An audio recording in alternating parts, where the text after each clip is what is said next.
plomb à la lumière, qu'est-ce que ça t'a inspiré de premier abord? La première fois que tu m'as parlé de cet appel de texte là, c'était pendant les Geek Fairies. Donc tu avais eu la première fois là, les flyers de l'appel à texte.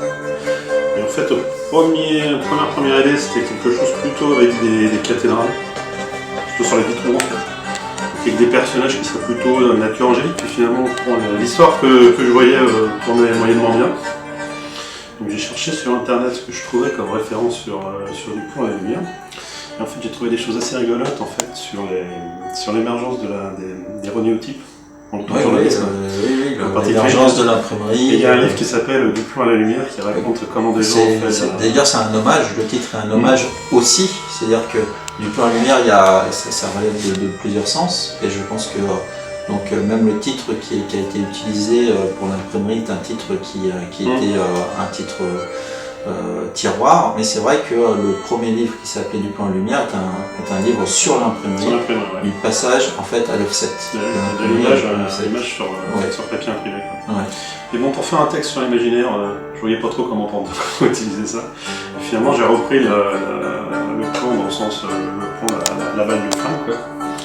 Et il y a une série que j'aime beaucoup, que c'est une série de la chaîne ABC, je crois, ABC, qui s'appelle Hells on Wheels, qui raconte la construction d'un train entre New York et San Francisco. Donc la construction de la ligne de train c'est un western avec des personnages vraiment pas très positifs, quoi. C'est un peu western réaliste. Je me suis dit que finalement là on pourrait avoir un personnage un peu qui tirerait du plomb et qui serait dans une ambiance un petit peu western, sachant que les textes d'ambiance western, il n'y en a pas tant que ça en fait. C'est un peu, je trouve, un genre qui n'est pas tellement représenté dans l'imaginaire. Donc finalement, de faire du western, fantasy ou chronique, c'était marrant. Oui, c'est vrai, puis c'est un peu cyclique, je veux dire, même ici au niveau du cinéma américain, c'est souvent par vague. Les films de western arrivent par vague. Et dans la littérature, de manière générale, la littérature western était une littérature qui était très abondante dans les années 70 et même au-delà, je veux dire dans les pubs américains. Il y a des auteurs américains, genre comme Joel Doman, ils ont écrit pas mal, qui n'ont jamais été traduits. Oui, tout à fait. Mais c'est toujours les États-Unis ayant pas d'histoire, c'est quand même, je veux dire, leur mythe à eux, quoi. Mais moi j'ai décidé une autre dimension. Dans Metal Radio, il n'y a pas que cette histoire de plomb, mais c'est ça justement de radieux. Voilà, donc dans Lumière, et que vous n'êtes pas beaucoup dans l'anthologie à avoir pensé justement, donc on emporte du plomb à la lumière, on pense à un changement d'état, à une sublimation. Mais du plomb à la lumière, finalement, c'est une sublimation, et c'est une sublation qui peut être alchimique, mais dont l'état est surtout un état de radiation. Oui. On est dans la radiation, du passage de la matière à la radiation. Et on peut considérer que le plomb est quand même le métal qui est le moins perméable à la radiation. C'est un métal aussi qui est fondamentalement vide en fait. Aussi. Oui. Un métal qui peut être l'image de quelque chose de peu de valeur. Et donc il y avait vraiment, je veux dire, je pense que tu t'es senti un peu investi par rapport à cette radiation. Plus ou moins. On parlait que, en fait, entre le plomb à la lumière, on pouvait voir ça comme un changement d'état, et un changement d'état qui était une sublimation. Oui. Mais aussi on pouvait voir ça comme un changement d'état qui allait vers la radiation. C'est-à-dire la lumière étant une radiation, et le plomb étant la matière qui retient le mieux la radiation, qui est utilisée dans le nucléaire. Donc c'est pour ça que je disais que c'était quelque chose qui avait dû t'inspirer. Plus ou moins. Plus ou moins. Et donc, mais on n'est pas loin, c'est-à-dire à travers la nouvelle Metal Radio, donc déjà Metal Radio, donc dans le radieux, on est déjà dans la radiation. Oui. On peut dire, et il y a quand même ce mouvement. C'est-à-dire ce mouvement qui est le métal radieux sert à construire une voie de chemin de fer, le train. Donc c'est-à-dire qu'il y a ce mouvement. Et donc dans l'appel à texte, dans l'idée du plomb à la lumière, il y a l'idée de changement d'état. En fait, dans la nouvelle, je me suis dit que j'allais introduire un environnement qui était par essence un environnement qui changeait les étapes, qui changeait les choses et qui pouvait fondamentalement aussi changer les gens. Donc qui change le plomb en une matière justement qui se met à radieux, qui sert à construire les voies ferrées, mais que les gens qui vont dans cet environnement, donc qui est la brèche dans la nouvelle aussi, sont changés puisque l'essence de cet endroit-là, c'est le changement. Donc un changement qui peut être un changement physique ou un changement moral en fait. C'est un peu globalement, dans le titre de l'appel à texte, il y avait vraiment la notion de changement qui était forte, et je me suis dit, le cœur de la nouvelle, ça va être cette idée de changement, de modification. Oui, donc c'est de ce changement par radiation. On est dans, c'est quoi, c'est une faille spatio-temporelle, comment on pourrait voir ça comme ça? À ce stade-là, je ne sais pas encore. C'est un endroit qui est... Le topo, c'est très important. C'est-à-dire que dans ta nouvelle, tu accordes de l'importance au topos, au lieu, oui. C'est-à-dire au lieu. Au lieu où ça se passe. Et d'ailleurs, il y a toute une transformation aussi des personnages. Tout à fait. C'est-à-dire de leur caractère. Et donc, il y a ce cheminement aussi qui se passe. Au début, on a... alors, tu peux peut-être nous décrire le personnage principal. Un personnage on va dire, qui est un brigand du Far West, on va dire. Un personnage peu recommandable et qui vit d'expédients et qui n'hésite pas à tuer les gens. Donc, un salopard. Un salopard. Un salopard, c'est-à-dire c'est pas quelqu'un de bien. Non, du tout. Pas quelqu'un de recommandable. Pas vraiment. Mais c'est quelqu'un qui tient ses engagements. Si ça l'arrange, oui. Mais sinon, je pense pas. Et mais il a des amis. C'est ceux qui le payent bien, oui. Il a des clients, on va dire. Ouais. Il a des clients. Il a des clients, il a des complices. Il y a quand même une histoire avec une jeune femme qui vit dans un saloon. Oui, mais qui au départ est en fait quelqu'un qui l'engage. Donc en fait, lui, il réagit. C'est un personnage que je conçois un peu en mode survie. Donc il essaye de survivre au mieux possible dans un environnement qu'il considère dangereux, hostile. Donc, bon, il a moyen d'avoir un engagement auprès de cette personne-là. Donc il vient faire accepter l'engagement, sachant qu'il en espère de la rémunération. Et puis, pour continuer sa vie avec la rémunération qu'il va obtenir de cet engagement-là. Bon, après, les choses ne se passent pas forcément comme il l'a prévu. La question que je voulais te poser, Philippe, le lien que je voulais faire avec ta nouvelle, donc une nouvelle d'imaginaire, mais je voulais aussi comprendre avec toi quel était pour toi le lien que tu faisais entre l'imaginaire, entre le réel et le symbolique, finalement. Puisqu'en passant du plomb à la lumière, on a un changement d'état, donc on passe peut-être de l'imaginaire au réel, et on va vers le symbolique, finalement. Disons, tu veux, fondamentalement, quand on regarde l'imaginaire ou les autres genres de littérature, je pense qu'il n'y a pas de genres de littérature qui sont différentes, finalement. L'imaginaire, ça permet d'introduire des éléments inhabituels qu'on aurait plus de mal à rentrer dans une histoire réaliste. Mais l'intérêt, c'est que ça permet donc de faire rentrer cet élément qui peut apporter des choses, des transformations, des changements, des situations particulières dans lesquelles placer les personnages. Donc c'est finalement une facilité qui permet de placer les personnages dans un contexte différent, dans un contexte où ils vont évoluer. Sachant que de mon point de vue, ce qui fait les histoires au premier plan, c'est les personnages. Une bonne histoire, c'est une histoire avec des personnages qui fonctionnent bien. Tu regardes de mon point de vue, les histoires dont on se rappelle beaucoup, qui ont des images fortes, c'est avant tout des personnages. Si on prend Star Wars par exemple, Star Wars c'est rien du tout sans le personnage de Dark Vador par exemple, qui est vraiment un truc très central. Si on regarde la série de comics Sandman de Neil Gaiman, tout est construit autour du personnage central du Seigneur des Rêves, donc de Dream des Éternels, et de sa famille, où chacun représente un principe. En fait. Donc je pense que les histoires qui fonctionnent, c'est avant tout des personnages qui ont une certaine logique et qui ont des aspérités qui les rendent intéressantes. Et après, il faut les placer dans un environnement où justement il peut leur arriver des choses des choses intéressantes et il peut leur arriver des modifications, qu'ils aient des choix à faire, qu'ils aient des questions à se poser. Donc l'imaginaire permet d'avoir un éventail de possibilités qui est bien plus intéressant. Oui, parce que ces personnages, finalement, ils sont peut-être sur papier, mais finalement, ils n'échappent pas à ces trois états, à ces trois dimensions. Ça veut dire que eux aussi, ils sont confrontés à la réalité de leur existence, ils sont confrontés à l'imaginaire, et ils sont confrontés aussi aux symboles. En fait, ce sont quand même... Fondamentalement, quand tu regardes les personnages dans toutes les histoires, tu vas pouvoir rattacher un espèce entre guillemets d'archétype au personnage. Par exemple, un personnage, ça va être le père, ou ça va être le roi, ou ça va être le guerrier. Et donc, tu peux rattacher à chaque personnage un archétype très simple. Et en général, quand je construis mes personnages, je vais faire des petites fiches, mais très courtes, où j'explique un peu le personnage, à quoi vraiment il ressemble, pour que moi j'ai une idée à peu près de quelle tête il a. Qu'est-ce qu'il veut, d'où il vient, où est-ce qu'il va, et globalement, c'est quoi sa représentation. Donc typiquement, le personnage principal de la nouvelle Metal Radio, c'est un mercenaire. C'est un mercenaire, c'est un mauvais garçon, un mercenaire un peu badass, on va dire.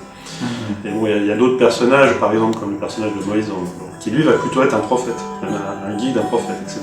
Car ce sont quand même déjà des personnages très typés, qui sont des archétypes de personnages.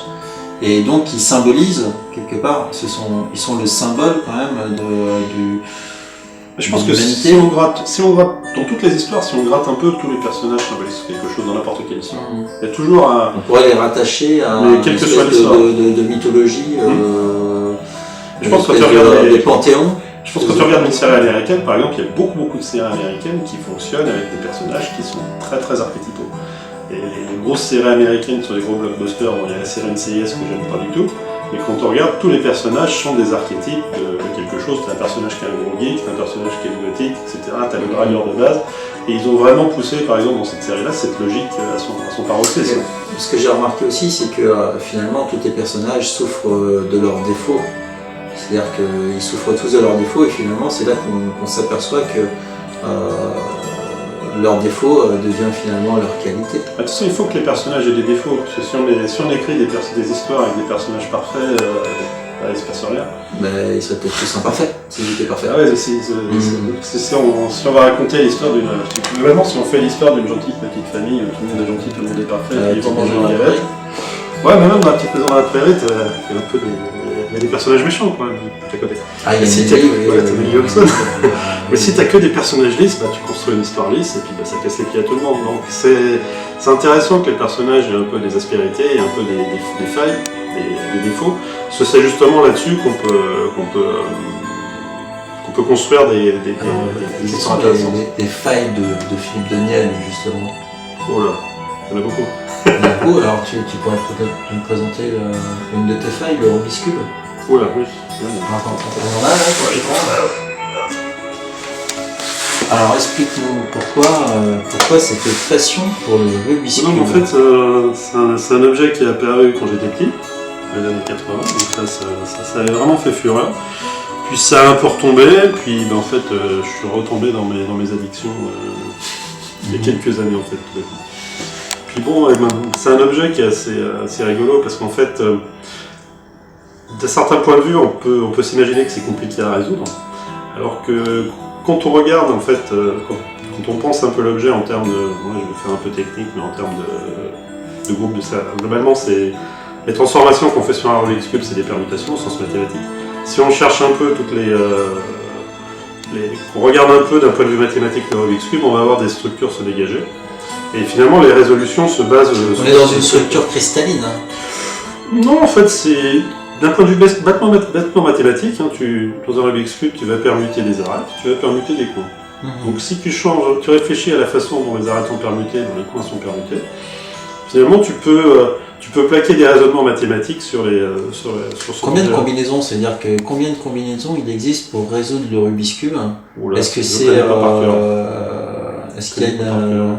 Ouais, c'est l'école, il faut regarder sur internet, tout le chiffre. Alors je veux dire, il y a un certain nombre de combinaisons. Tu pars à partir du moment que le Rubik's Cube est mélangé. Je veux dire, tu sais qu'en faisant 3 mouvements sur la gauche, 4 sur la gauche, tu vas repérer, je veux dire, une figure dans l'espace qui va te permettre. Oui, plus ou moins. Après, C'est ça, en fait, on peut raccorder ces choses-là en fait, à construire des histoires. Parce que finalement, construire des histoires, il y a des structures derrière, il y a des infrastructures, il y a globalement, l'histoire, elle va respirer d'une certaine façon, elle va se construire d'une certaine façon, donc il va y avoir une certaine structure, et puis comme cette chose-là, une structure. Le changement d'état d'une matière correspond toujours à une modification géométrique des atomes. Oui. Plus on va résumer. On va résumer. Et le Rubik's Cube, justement, symbolise cette modification atomique. Bon, je t'avoue que je vais pas jusqu'à ce genre Non de considération. Je vais trop loin, peut-être. Bon. Alors, combien de temps te faut-il? Quand je suis en forme, 45 secondes en général. 45 secondes. 45 secondes. Et ça passe par le visuel, c'est-à-dire oui, par l'image, tout de suite, par l'image, par la situation, par la situation du Rubik's Cube à ce moment-là. Tu le reconnais, tu vois les positions, tu les reconnais, puis tu appliques la transformation qui va bien pour te ramener à quelque chose de plus ordonné en fait. D'accord. En fait, tu ordonnes. Voilà. D'un point de vue mathématique, en fait, tu projettes, le groupe des transformations de Rubik's Cube possède des plans, comme il y aura des plans dans l'espace. En fait, la résolution, c'est une projection de l'état initial à travers une série de plans qui amène à un état qui est complètement résolu. En fait. C'est simplement des projections. D'accord. Donc vous nous montrez quand même les 40 secondes. Attendez, faut que je le filme. Je vais mélanger. Ah, tu peux J'ai la main qui tremble un peu. C'est un moment de gloire quand même. Je sais pas comment je vais le garder comme ça. Donc, voilà. Il faudrait peut-être le faire mélanger par une main innocente. Ouais, voilà, tiens. Je suis pas sûre que celle d'Olivier soit trop innocente. C'est le plus innocent qu'on a actuellement. C'est le plus innocent. Et qui ne tient pas une caméra. Alors, pour moi c'est mélangé. Alors, pour moi c'est mélangé, donc moi il me faudrait peut-être j'y arriverai jamais à remettre le truc en place, il faudrait que je les décèle. Non, seulement t'as pas forcément besoin de truc, c'est... En fait, tu reconstruis petit à petit des structures dans cette chose-là. Donc là, en fait, dans un premier temps, on va construire déjà... J'ai perdu, là. Hop. Déjà reconstruire une première structure qui est assez simple, là. On a une 3. Là, on va reconstruire des étages, comme ça. Là.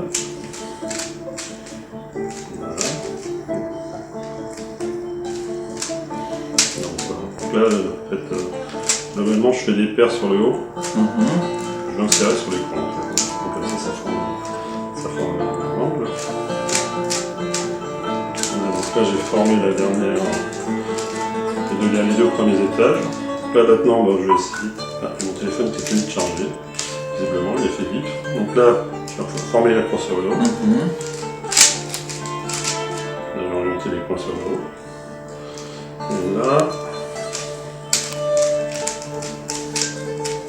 Et je me suis planté en faisant, c'est normal, c'est l'effet du mot, c'est logique.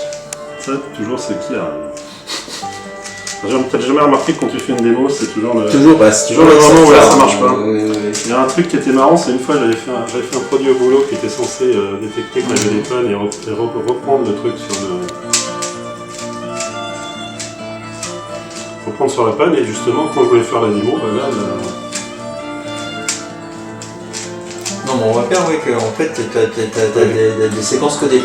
Tu as des séquences codées, donc tu repères les deux, on descend la croix, après tu te retrouves avec des systèmes de 4, systèmes de 4. En fait, tu as différentes méthodes, parce que là j'ai fait une méthode par étage, je pourrais procéder différemment. Ah, il y a différentes méthodes. Ah oui, il y en a plein. Celle-là par exemple, je pourrais. Bon, c'est un peu différent. Mais par exemple, bon, là je vais mélanger, je pourrais considérer, je vais placer d'abord les coins, par exemple.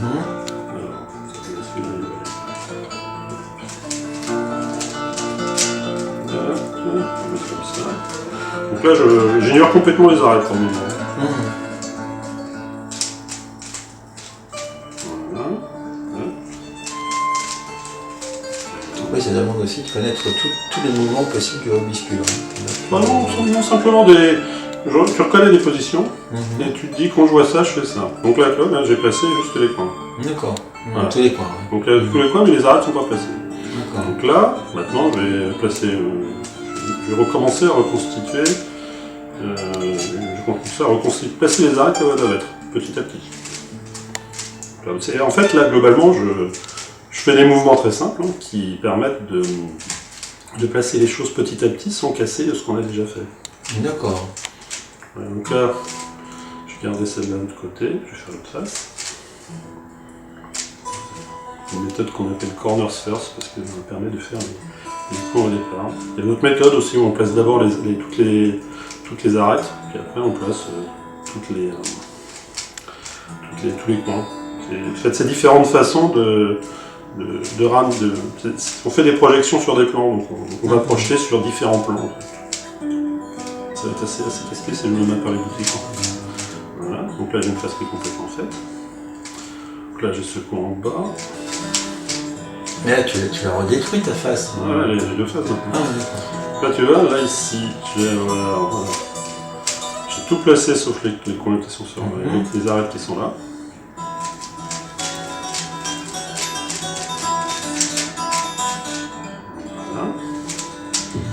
Et là, je vois que bon, là, il y a un problème d'orientation que j'ai résolu.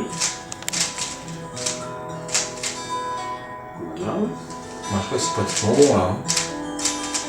Voilà. Et là, bon, Ah, c'est voilà. l'autre méthode. Alors, maintenant, t'as encore. T'as mis plus de temps que 45 secondes. Oui, parce que là, ça c'est une méthode qui est. Mais il y a d'autres méthodes où tu n'utilises qu'un seul type d'algorithme, par exemple. Ah, d'accord. Ça fonctionne avec des algorithmes. Oui, il y a un certain nombre d'algorithmes à se rappeler, mais il y a des méthodes, une méthode en particulier qui ne requiert qu'un seul algorithme qui est très simple.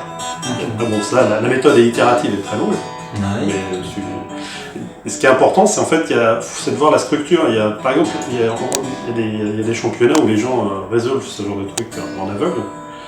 Et en fait, première fois qu'on voit ça, on se dit mon Dieu, mais ils s'imaginent qu'ils gardent en tête la transformation du. En fait, ils n'ont pas besoin de voir le Rubik's Cube. Ouais. Ils sont dans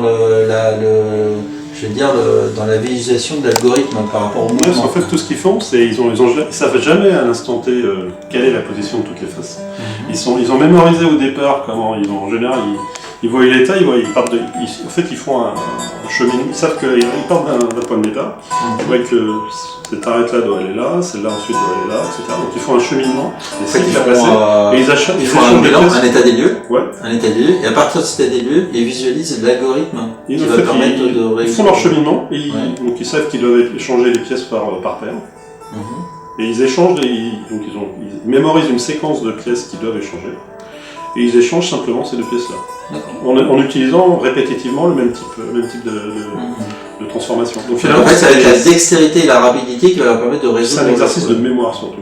La résolution d'un coup comme ça en aveugle, c'est quelque chose. C'est de mémoriser la séquence, de s'en rappeler. C'est une chose qui n'est pas forcément très simple à se rappeler. Parce qu'il y a 12 arêtes, il y a 8 centres, il y a 8 coins. Donc une fois qu'ils ont mémorisé cette transformation-là, ils les appliquent et c'est surtout un effort de mémorisation et de suivre le chemin correctement. Donc c'est encore la structure qui prévaut. C'est la structure. Ouais. C'est la structure. Donc on est vraiment dans la modification de la structure par rapport à un algorithme.